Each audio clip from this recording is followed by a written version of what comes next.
श्री राधा गिरीन्द्र बिहारी देव जी की जय। श्री चैतन्य चरितामृत ग्रंथ की जय। श्री निताय गौर हरि बोल। श्री गोविंद जय जय गोपाल जय जय गोविंद जय जय गोपाल जय जय। श्री राधा रमण हरि गोविंद जय जय। श्री राधा रमण हरि गोविंद जय जय। गोविंद जय जय गोपाल जय जय गोविंद जय जय गोपाल जय जय। श्री राधा रमण हरि गोविंद जय जय। श्री राधा रमण हरि गोविंद जय जय। गोविंद जय जय गोपाल जय जय गोविंद जय जय गोपाल जय जय। राधा रमण हरि गोविंद जय जय। श्री राधा रमण हरि गोविंद जय जय। वृंदावन बिहारी लाल की जय।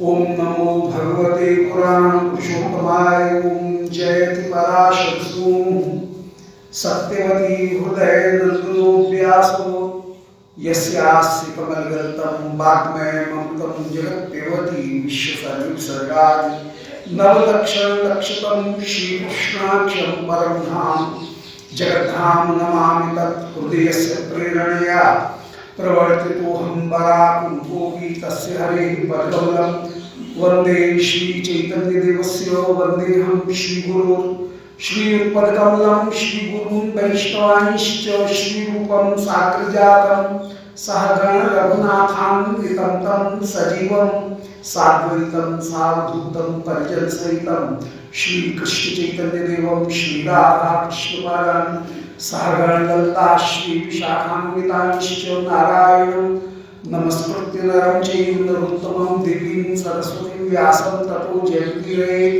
वाञ्छाकल्पतरुभ्यश्च कृपा सिन्धुभ्यैव च भक्तानां पावनेभ्यो वैष्णवेभ्यो नमो नमः।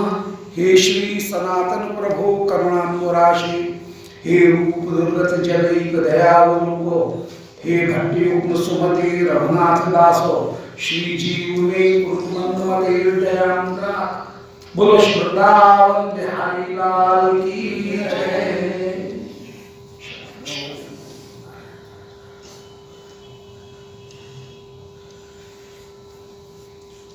परम मंगल श्री चैतन्य चरितामृत श्रीमद् महाप्रभु की बाल्य लीलाओं का श्री क्रमबद्ध रूप से सूत्र रूप में श्री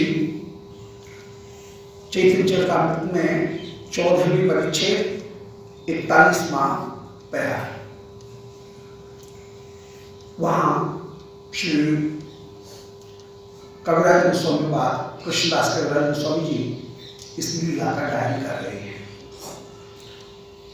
श्री कृष्ण लीला की तरह से ही गौर लीला अपूर्ण रूप से रसमयी रागमयी लीला होकर के विराजमान। और जो लीलाएं कृष्ण लीला में श्री कृष्णचंद्र भगवान ने की, उन्हीं लीलाओं को श्री महाप्रभु में भी कहीं थोड़े से अंतर के साथ में वे ही लीलाएं सब विराजमान है।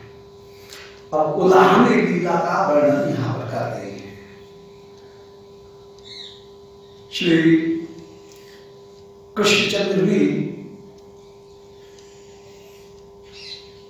आप सहरामो ब्रजस्त्रीणाम चिक्रीडे जनयन मुदम। श्रीमद् भागवत में वर्णन आया कि बलदाऊ जी के साथ में सखाओं को साथ में लेकर के गोपिकागणों के घर में आप माखन चोरी करने के लिए जाते हैं।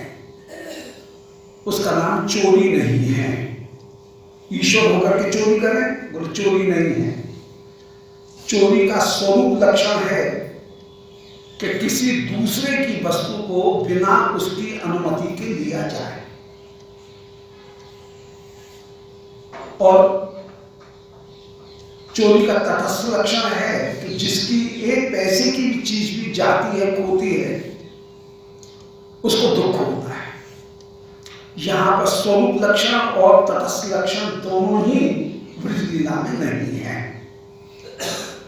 दूसरे की वस्तु को चुराया जाए, परंतु यहां ब्रजवासी दूसरे नहीं है, श्री कृष्ण उनके ही अपने प्रियजन हैं, परम प्रिय हैं। कृष्ण उनको पराया करके नहीं मानते। इसलिए पराया करके नहीं मानते हैं, इसलिए घर का मालिक तिजोरी में से छिप करके एकांत में 500 रुपए निकाले तो क्या चोरी हो जाएगी क्या? उसका नाम चोरी नहीं। अपनी वस्तु को लेने में चाहे हम सबके सामने ले उजागर और चाहे छिप करके ले, उसका नाम चोरी नहीं है। ऐसे ही सारा ब्रज कृष्ण का है। इसलिए कृष्ण यदि उन वस्तुओं को लेते हैं, चाहे छिपा करके लेते हैं और चाहे वैसे लेते हैं, तो उसका नाम चोरी नहीं है। इसलिए स्वरूप लक्षण यहां पर लागू नहीं हुआ। और आकृति प्रकृति ये दोनों भी यहां पर नहीं है, माने स्वरूप लक्षण नहीं है। पराई वस्तु को बिना उसकी अनुमति के लेना, इसका नाम है चोरी। पर यहां पराया है ही नहीं, इसलिए अनुमति होना नहीं होने का कोई प्रश्न नहीं उठता है। और श्री कृष्ण अपनी वस्तु का उपयोग कर रहे हैं, सारा ब्रज उनका अपना है। और ब्रजवासियों की भी सारी वस्तु कृष्ण के लिए ही है। जिसके लिए वस्तु है वो ले रहा है, इसमें चोरी की कोई बात है नहीं। और तटस्थ लक्षण इसलिए नहीं है, तटस्थ लक्षण वो भी लागू नहीं हो रहा है क्योंकि ब्रजवासियों को दुख नहीं हो रहा है। चिक्रीडे जनयन मुदम, श्री शुद्धदेव जी कह रहे हैं कि ब्रजवासियों को आनंद की प्राप्ति हो रही है, इसलिए यहां पर तटस्थ लक्षण भी नहीं है। नहीं तो चोरी होती तो ब्रजवासियों को दुख होना चाहिए था, परंतु यहां पर किसी भी ब्रजवासी को दुख नहीं है, बल्कि सब आनंदित होते हैं कि कन्हैया हमारे घर में आकर के ऐसे ऐसे ऊधम करता है। और उस आनंद को बांटने के लिए ही वे ब्रजवासी गण श्री नंद बाबा की, श्री यशोदा जी के पास में जाते हैं और मैया से कन्हैया की शिकायत कर रहे हैं। मैया भी आनंदित, कन्हैया भी मैया की गोदी में बैठ करके अपने ऊधमों को सुनते हैं और आनंदित हो रहे हैं। गोपी जब ऊधम करे, ऊधम का वर्णन करे, तो कन्हैया लजाते हुए मैया के अंचल में अपने मुख को छिपा करके बैठ जाए और अंचल ऊंचा करके कह रहे हैं, दादी अब तो चुप हो जा, कितनी और कहेगी। और गोपी हंसती हुई कह रही है, बोले अभी तो तेरी और भी शिकायत कर दी है। और जब शिकायत प्रारंभ करें, सो कन्हैया फिर मैया के अंचल से अपने मुख को छुपा ले। यशोदा जी भी हंसती जा रही हैं कन्हैया के उधम को देख करके, कृष्ण भी हंसते जा रहे हैं, गोपियां भी वर्णन करते हुए हंस रही हैं। किसी के हृदय में दुख नहीं है, इसलिए ये चोरी है ही नहीं। ये तटस्थ लक्षण भी यहां पर लागू नहीं हो रहा है। ऐसे ही यहां पर श्री गौरहरि, श्री निमाई, श्री नवद्वीप की जितने भी कांतागण हैं, जितने भी छोटे छोटे बालिकागण हैं, उन बालिकागणों के साथ में परम ऊधमी होकर के उनके साथ में ऊधम करते हैं, उनको हैरान करते हैं, उनके साथ में खेल खेलते हैं, हैरान कर रहे हैं। परम निर्मल शुद्ध चित्त से ये बालकों की अपूर्व क्रीड़ा है। तमे शची कोले करी कराई संतोष, लज्जित हैया प्रभु जानी निजे रोष। पिछली बार वर्णन कराए कि जब चोरी कर रहे हैं, बच्चों को मारते हैं, आपस में मारपीटी करते हैं, तो कोई बालक आकर के यशोदा जी से, श्री शची मां से मां क्रुद्ध होकर के उस समय कन्हैया को, श्री निमाई को डांटते हैं और निमाई उल्टे अपराध तो स्वीकार करते नहीं है, उल्टे गुस्सा होते हैं और गुस्सा होते हुए घर में जाकर के घर के बासनों को जब फेंकते हैं, श्री मां उनके परम लाडले शची मां की, शची मां उस समय श्री निमाई को गोदी में लेकर के संतोष करती हैं। बेटा नहीं नहीं ऐसे नहीं करे, मैं तुझे मार थोड़ी रही थी, पीट थोड़ी रही थी, डांट थोड़ी रही थी, पर तुझे शिक्षा के लिए देख सब कितने बालक कैसे रो रहे हैं, तेरी शिकायत कर रहे हैं, अच्छा लगता है क्या? ऐसे मां समझा रही है।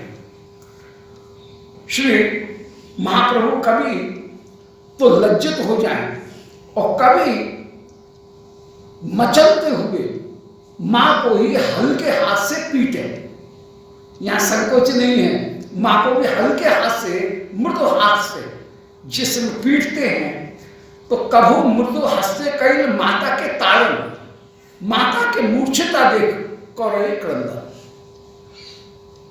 अब बालक का कितना कोमल सा हाथ और मां के साथ में झगड़ा कर रहा है, मां को पीट रहा है, तो कितना सुखद है मां के लिए। तो परंतु कभी हल्के हाथ से मां को जरा सा आपने पीटा तो मां मूर्छित होगी और मां को मूर्छित देख करके आप एकदम व्याकुल हो गए और मां से निपट गए कि भैया क्या हो गया, क्या हो गया, क्या हो गया, क्या हो गया, ऐसे कहकर के आप रुदन करने लग जाए, आगे वर्णन कर रहे हैं।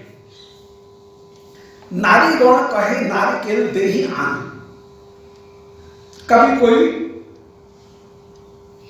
सारी पड़ोस की नारीगण विराजमान है, जैसे कन्हैया से कहें, बोले कन्हैया तो वे कुछ नाचनो आवे, गानो आवे, आपके हाँ बहुत अच्छी तरह से आए, बोले अच्छे जरा गान गा करके सुना, तो आप अपने एक हाथ को बाएं कान के ऊपर रख करके एक हाथ ऊंचा करके आ करके आलाप लेते हुए सुना। सबके बेटा गानो तो पे बहुत अच्छा आवे, अब तो पे नाचनो आवे के ना, बोले हाँ हाँ, और ऐसा कहकर के कृष्ण जैसे नाचे। कभी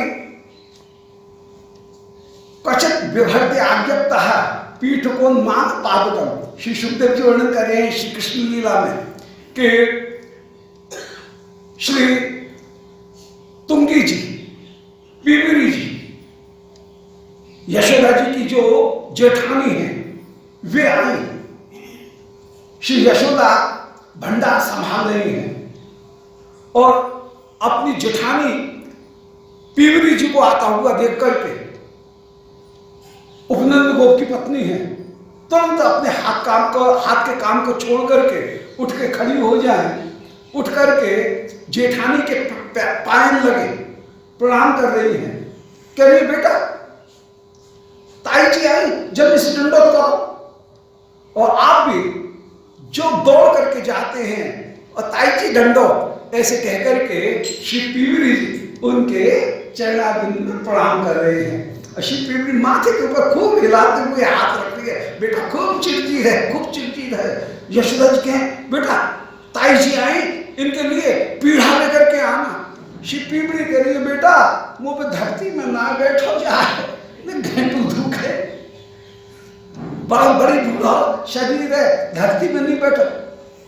यशोदा जी के ताई जी के लिए जल्दी से लेकर के आना पीढ़ा, और आप एक पीढ़े को उठा करके लुढ़काते हुए और लाए और जिस समय ताई जी को दें।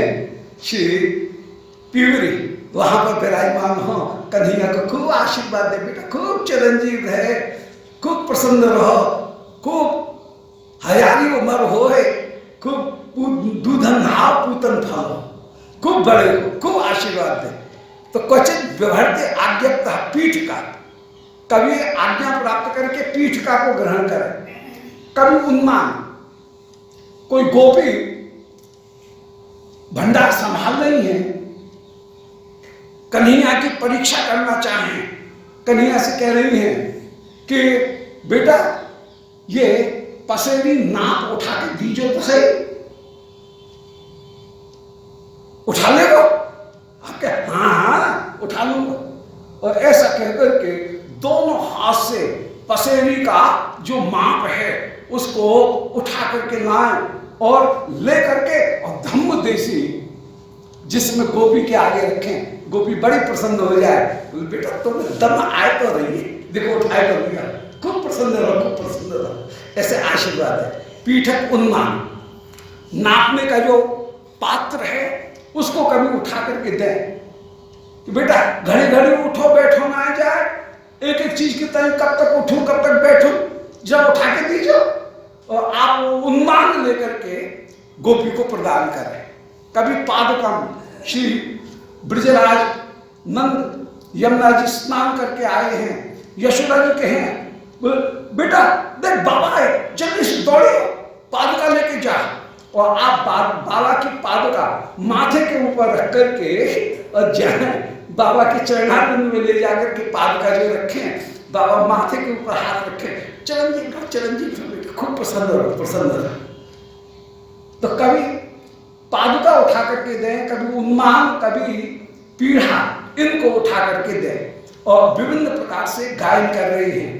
कभी कोई गोपी कन्हैया की बुद्धि की परीक्षा करने के लिए पूछ रही हैं, बोल बेटा को आननम, को मुखम, को नासिका, तेरा मुख कहाँ है, तेरी नाक कहाँ है, तेरी आंख कहाँ है। आप वहां आंख रख के ऊपर उंगली रख करके बताएं कि ये मेरी आंख है, ये मेरी नाक है।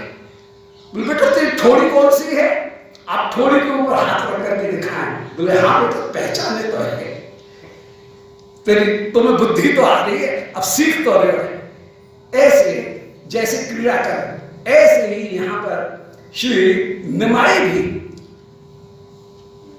आनंद पूर्वक क्रिया कर रहे हैं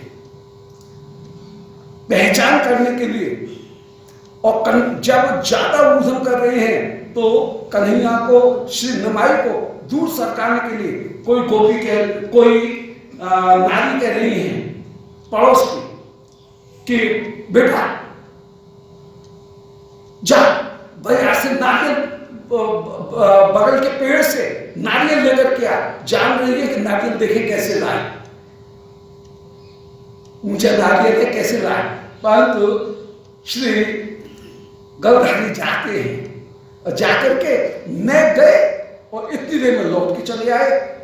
नारी को तो बड़ा आश्चर्य हो रहा है कि इतनी जल्दी बालक नारियल लेकर के आके से गया। जाएगा कोई डंडी से किसी तरह से कहीं नारियल को तोड़ेगा फिर लेकर के आएगा, और ये तो गया और लेकर के आ गया, एकदम कैसे आ गया। तो नारीगण कहे नारिकेल देही आम, नारीगण कह रही है कि नारियल ला करके दो, तब ये सुस्त होइबे तुम्हार जननी, तुम्हारी माँ जो मूर्छित हो गई है ना, ये तब स्वस्थ होंगी, जल्दी से नारियल को ला करके दो। बाहर होया आमिर दुई नारी के, श्री प्रभु बाहर गए और जाते ही दो नारियल लेकर के चले आए। देखिए अपूर्व होइला विस्मित सफल, सब लोग विस्मित हो रहे हैं कि इतनी जल्दी बालक जाकर के नारियल को कैसे ले आया, ये आश्चर्यचकित हो गए। अब श्री निमाई कुछ बड़े हुए, आगे वर्णन कर रहे हैं। कभू शिशु संगे स्नान करे गंगा के, कन्यागण आएगा तहां देवता पूजित। कभी बालकों के संग निमाई गंगा जी में स्नान कर रहे हैं, और जितनी भी कन्यागण हैं उस समय देवता पूजन करने के लिए वहां पर आए। ब्रजवासियों के द्वारा देवता का पूजन वो तत्वता या तो कृष्ण के कल्याण के लिए या कृष्ण को प्राप्त करने के लिए। कात्यायनी की जो पूजा कर रही हैं ब्रज गोपिकाएं, वो कृष्ण को प्राप्त करने के लिए कर रही हैं, और ये प्रार्थना करें कात्यायनी महामाया महायोगिनीधीश्वरी, ऐसी जो प्रार्थना कर रही है कात्यायनी की, वो कृष्ण को प्राप्त करने के लिए ही पूजा कर रही है। तत्वतः उनका लक्ष्य देवी नहीं है, उनका उपास्य देवी नहीं है, देवी तो माध्यम है, उपास्य श्री कृष्ण है। इसलिए इनकी अनन्यता में कहीं कोई बाधा नहीं आती है। कृष्ण प्रेम के लिए ये किसी साधन के रूप में किसी देवी को अपना रही है। देवी की समाराधना करना ये इनका लक्ष्य नहीं है, देवी का भजन करना ये इनका लक्ष्य नहीं है। इनका भजन कृष्ण का भजन ही है और देवी की समाराधना कृष्ण की आराधना का एक अंग मात्र बन जाती है। इसलिए वो जो पूजा है वो पूजा तत्वतः इनकी अपने अभीष्ट कृष्ण की ही पूजा है। कृष्ण की पूजा के लिए कोई साधन यहां पर किया जा रहा है, भजन किया जा रहा है। भजन, आराधना और सेवा तीन चीज अलग अलग हैं, तीनों मिली भी हुई हैं, अलग अलग भी हैं। भजन का अर्थ होता है प्राप्त साधनों का कहीं उपयोग करना, इंद्रियों का विषय के साथ में जुड़ना। इंद्रिय साधन है, उस साधन के द्वारा साध्य को प्राप्त करने का प्रयास, इसका नाम है भजन। जैसे नेत्र के द्वारा रूप का भजन हो रहा है, इंद्रियों के द्वारा विषयों का भजन हो रहा है, विषय सेवन हो रहा है, विषय भजन हो रहा है। तो भज का मतलब है इंद्रिय का विषय के साथ में जोड़ना, इसका नाम हुआ भजन। आराधना उसका नाम है जहां उपास्य की मन की इच्छा के साथ में अपनी इच्छा को मिला लिया जाए, उसका नाम है आराधना या उपासना। उप माने निकट रह करके, आ माने प्रिय के मन के साथ में पूरे अपने मन को मिला करके, आसन माने स्थिति होना, प्यारे के हृदय के साथ में अपने मन की स्थिति होना, उनकी इच्छा के अनुसार अपनी स्थिति होना, उसका नाम है आराधना या उपासना। सम्यक प्रकार से कहीं प्यारे के लिए, प्रिय वस्तु के लिए, प्रिय वस्तु के मन के साथ अपने मन को मिलाने का प्रयास करना, यह हुआ आराधना। और सेवा का तात्पर्य है प्रिय को जब जिस चीज की आवश्यकता है उसकी अभिलषित वस्तु को ठीक समय पर उसके सामने उपस्थित कर दे। शयन का समय है तो रजाई शैया तैयार करके, तकिया तैयार करके रखना, उनको उपस्थित कर देना, ये हो गई सेवा। स्नान का समय है, ठीक समय पर ठंडा या गर्म जल उपस्थित कर देना और उनको स्नान करा देना। यदि भोजन का समय है, भूख लग रही होगी तो उनके अनुरूप रुचि के अनुसार वस्तु उनके सामने उपस्थित कर देना, इसका नाम हुआ सेवा। तो इंद्रियों का विषयों के साथ में लगना, यह हो गया भजन। मन को मन के साथ में मिला लेना, यह होगी आराधना। और मन को देख करके प्रिय की प्रिय वस्तु को प्रिय के सामने उपस्थित कर देना, यह हो गया सेवा। ये अपूर्व से तीनों एक परस्पर जुड़ी हुई होकर के विराजमान। तो यहां पर जो देवीगण की पूजा करने के लिए यदि कन्यागण आई हैं, प्रातःकाल के समय कात्यायनी पूजन करने के लिए, देवी पूजन करने के लिए श्री ब्रजगोपिकागण भी जैसे जा रही हैं कि हेमंत प्रथम मासी नंद ब्रज कुमार का हेमंत ऋतु है, अगहन का महीना है, हेमंत ऋतु का प्रथम महीना है और उस समय नंद ब्रज की कुमारिका का मतलब है जिनकी 4-5 वर्ष की अवस्था है, अभी ये युवती नहीं हुई है, अभी बिल्कुल कुमारिका है। आप पंचमात्म कौमार 5 वर्ष तक की जो अवस्था है उस अवस्था में विराजमान होकर के ये देवी जी की आराधना करने के लिए जा रही है। परंतु देवी से इनका कोई मतलब नहीं है, ये देवी को तो एक माध्यम के माध्यम से पूज रही है, माध्यम के रूप में तत्वतः उपासना करना चाह रही हैं कृष्ण की। कृष्ण प्राप्त हो, कृष्ण प्रेम प्राप्ति के लिए ये कात्यायनी की आराधना कर रही हैं। इसलिए इनका लक्ष्य कृष्ण ही है। लक्ष्य यदि देवी की आराधना होकर के स्वयं का सुख हो जाए तो उसको हम अन्याश्रय कहेंगे। यहां पर अन्याश्रय नहीं है, किसी अन्य की आराधना करके अपने सुख को चाहना, इसका नाम हो जाएगा अन्याश्रय। अपने सुख के लिए किसी अन्य इष्ट की आराधना करना, अपने इष्ट से भिन्न किसी की आराधना अपने सुख के लिए करना, वो हो जाएगा अन्याश्रय। परंतु कृष्ण के सुख के लिए ही किसी की आराधना करके कृष्ण का सुख चाहना, ये जो भाव है तत्सुख सुखी भाव, इसके द्वारा यदि आराधना की गई है तो वो आराधना कहलाएगी और उसमें अन्य आश्रय नहीं होगा। कृष्ण के लिए ये देवी की आराधना कर रही है। यहां पर भी जो कन्यागण है वो देवता पूजा करने के लिए आए, निमाय बालकों के साथ में वहां पर स्नान कर रहे हैं, खेल कर रहे हैं। गंगा स्नान कर पूजा करी लागे, कन्याओं आई, कन्या आकर के गंगा स्नान करके देवी की मूर्ति बना करके प्रतिमा और उसकी पूजा कर रही हैं। कन्यागण मध्य प्रभु आसिया बौशिक श्री कन्यागणों के मध्य में श्री प्रभु आकर के और बैठ गए। कन्यागण कहे आम पूज आमी दिव्य बहुत, और कन्यागणों से कह रहे हैं बोले मेरी पूजा करो, मैं तुमको वरदान दूंगा। और कन्या कह रही है निमाई हमको पूजा करने दो, जाओ यहां से। परंतु निमाई वहां पर बैठे हुए कन्याओं के बीच में और कह रहे हैं कि मेरी पूजा करो, मैं तुमको वरदान दूंगा। गंगा दुर्गा दासी मोर महेश किंकर, जानते नहीं हो गंगा दुर्गा ये सब मेरी दासी हैं।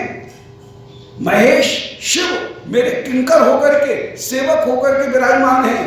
मैं ही सब देवताओं का देवता हूं, देवाधिदेव हूं, मेरी तुम आराधना करो। आपन चंदन पर परेन फूल माला, नैवेद्य काढ़िया खान संदेश चालू कला। और ऐसा कहकर के किसी के हाथ से छीन करके किसी की थाली में रखा हुआ, पूजन की थाली में रखा हुआ जो चंदन माला, उसको अपने हाथ से ही अपने माथे पर लगा करके खुद ही माला धारण करके बैठ जाए। सो आपन ही चंदन पर खुद ही चंदन धारण कर लेते हैं, अपने हाथ से ही अपने चंदन लगा ले पूजा का।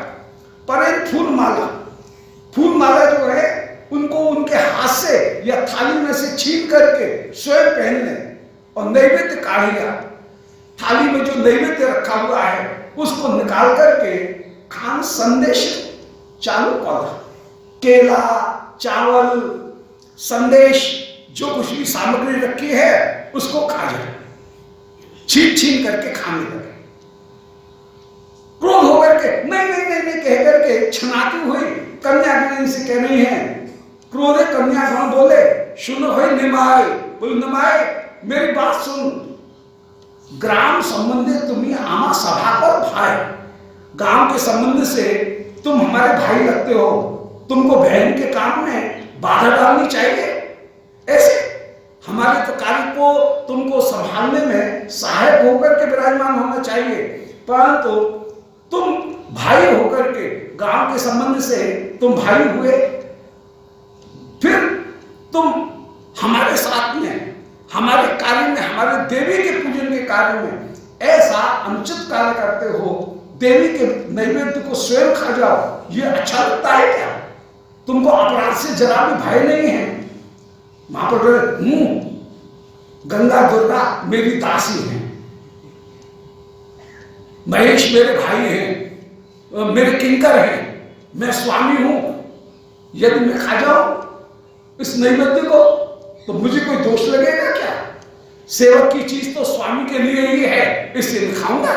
ऐसा कहकर के नहीं मानते। सारी कन्या क्रोध कर रही हैं, बोले निमाय सुन ले, हमारे साथ में ऐसी चंचलता मत कर मत कर।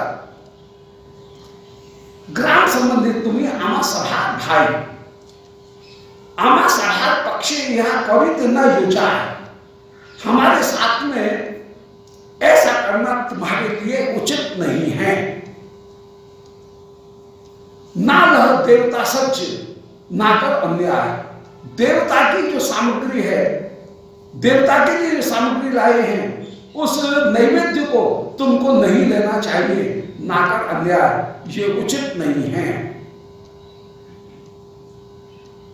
जैसे ब्रज गोपिकागण, जो ब्रज की बालिकागण है, वे वहां पर कन्हैया को डांटती हैं और डांटते हुए कोई मृदु होकर के कहती हैं, कोई कठोर बन करके कहती हैं।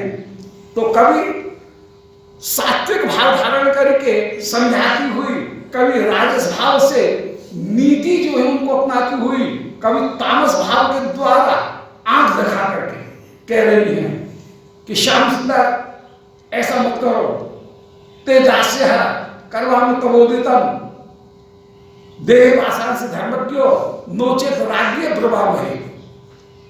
यहां पर गोपियों में 4 प्रकार का जो भाव है, वो 4 प्रकार के भाव विराजमान, कभी सात्विक, कभी राजस, कभी तामस, सब तरह के जो भाव हैं उनको श्याम सुंदर ते दास्य है। यहां पर परम विनम्रता का जो भाव है वो प्रकट कर रही है। श्याम सुंदर हम तुम्हारी दासी हैं। करवाम तमोदितम, तुम्हारे वचनों का हम पालन कर लेंगे, जैसे तुम कहोगे वैसे हम करेंगे। देव आसान से धर्मज्ञ, हे धर्मज्ञ तुम हमारे वस्त्रों को हमको दे दो। नोचित राज्य ब्रवाम है, नहीं तो राजा से कह देंगे। अब यहां पर गोपियों में, इन बालिकाओं में, ब्रज की जो धन्यादि कन्यागण है, उन कन्यागणों में श्रीमद् बल्लभाचार्य चरण ने निरूपण किया कि 4 तरह के जो भाव हैं, कहीं किसी में ब्राह्मण भाव, किसी में क्षत्रिय भाव, किसी में वैश्य भाव, किसी में दास भाव, ये 4 भाव विराजमान। श्याम सुंदर के दास्य है, ये दास्य भाव विराजमान। कर्वाम तमोदितम, नेगोशिएशन करना चाह रही हैं। जैसे एक व्यापारी होता है, वैश्य भाव है कि तुम जो कहोगे उसको हम करेंगे, वैश्य भाव विराजमान है। भाव में वैश्य है, स्वरूप में नहीं। भाव में दास्य है, स्वरूप में तो प्रियाई है, सभी प्रियाई होकर के विराजमान। श्याम सुंदर के दास्य है, इनमें दास्य भाव। कर्वाम तमोदितम, इनमें कहीं वैश्य भाव विराजमान है और लेन देन करके, दे लेकर के